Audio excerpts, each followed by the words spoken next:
সেগুলো থাক বা না থাক, তার সঙ্গে সাম্য, মানবিক মর্যাদা, সামাজিক সুবিধা, গণতন্ত্র, ধর্মীয় স্বাধীনতা এবং সম্প্রীতি, এই বিষয়গুলোকে মূলনীতি হিসেবে গ্রহণ করার জাতীয় নাগরিক পার্টি এনসিপি মনে করে বাংলাদেশের ৭২-এর সংবিধান বা এরপরে পঞ্চম সংশোধনের মধ্য দিয়ে যে মূলনীতিগুলো এসেছে সেগুলো দলীয় মূলনীতি, ৭২-এর মূলনীতি একটা মুজিববাদী মূলনীতি। এই মূলনীতিগুলোর ভিত্তিতে অভ্যুত্থানের পরে যে নতুন জনগোষ্ঠীর, যে নতুন রাজনৈতিক জনগোষ্ঠীর আবির্ভাব হয়েছে, তাদের মনস্তত্ত্ব, তাদের চাওয়া পাওয়ার সঙ্গে পূর্বেকার মূলনীতিগুলো সামঞ্জস্যপূর্ণ নয়।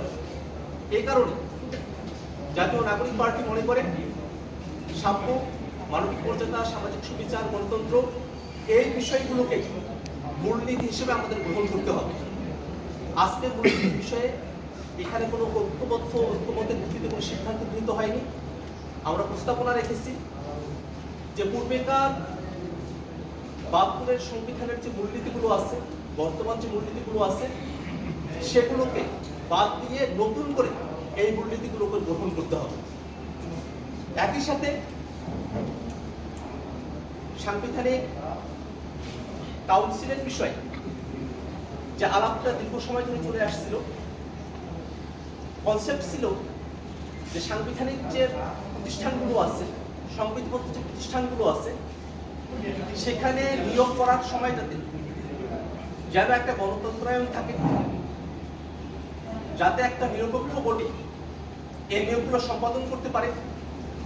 আগেকার সময়গুলোতে যেমনটা হয়েছে, শুধুমাত্র সরকারি দলের প্রধান বা প্রধানমন্ত্রী তাদের একক হস্তক্ষেপের মধ্য দিয়ে সাংবিধানিক প্রতিষ্ঠান, সংবিধিবদ্ধ প্রতিষ্ঠানগুলোতে যে নিয়োগগুলো হতো, সেগুলো না হয়ে প্রধানমন্ত্রী, বিরোধী দলীয় প্রধান, অন্য বিরোধী দলের নেতারা, স্পিকার, রাষ্ট্রপতির প্রতিনিধি, প্রধান বিচারপতির প্রতিনিধি, তাদেরকে নিয়ে একটা কমিটি করে তার মধ্য দিয়ে আসলে নিয়োগগুলো সম্পাদন করা।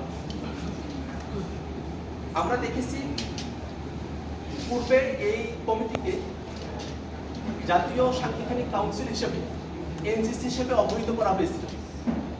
আজকে ঐক্যবদ্ধ কমিশনের পক্ষ থেকে জাতীয় সাংবিধানিক কাউন্সিল, এনসিসি এই নামকরণকে পরিবর্তন করে সাংবিধানিক এবং সংবিধিবদ্ধ প্রতিষ্ঠানের নিয়োগ কমিটি, এই আকারে নামটা প্রস্তাবনা করা হয়েছে।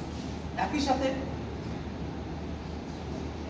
আজকে এই কমিটির যে ফরমেশন, সেই ফরমেশনে আগেকার যে ডেপুটি স্পিকারদের থাকার কথা ছিল, রাষ্ট্রপতির সরাসরি থাকার কথা ছিল, প্রধান বিচারপতির সরাসরি থাকার কথা ছিল, এই জায়গাগুলোতে পরিবর্তন নিয়ে আসা হয়েছে।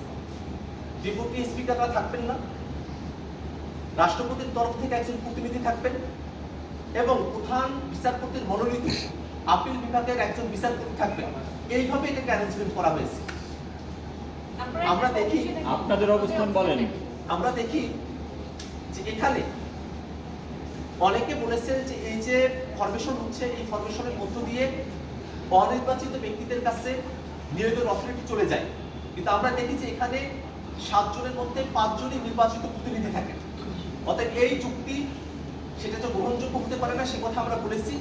এবং নাম পরিবর্তনের বিষয়ে আমরা কোনো আপত্তি করিনি, কিন্তু যে কনসেপ্ট যার মধ্য দিয়ে নিয়োগগুলো সম্পূর্ণ হবে, সেটাকে আমরা সমর্থন করেছি। একই সাথে এই কমিটির আওতা কতটুকু হবে, সে বিষয়গুলো নিয়ে আজকে কোনো ঐক্যমত্য সিদ্ধান্তে পৌঁছা সম্ভব হয়নি। কিন্তু আমরা মনে করি দুর্নীতি দমন কমিশন, নির্বাচন কমিশন এবং পাবলিক সার্ভিস কমিশন সহ অডিটের মতো যে বিষয়গুলো আছে, প্রত্যেকটা বিষয়কে এই কমিটি যেন নিয়োগ প্রদান করতে পারে, সে প্রস্তাবনা আমরা রেখেছি। আমরা দেখেছি আজকে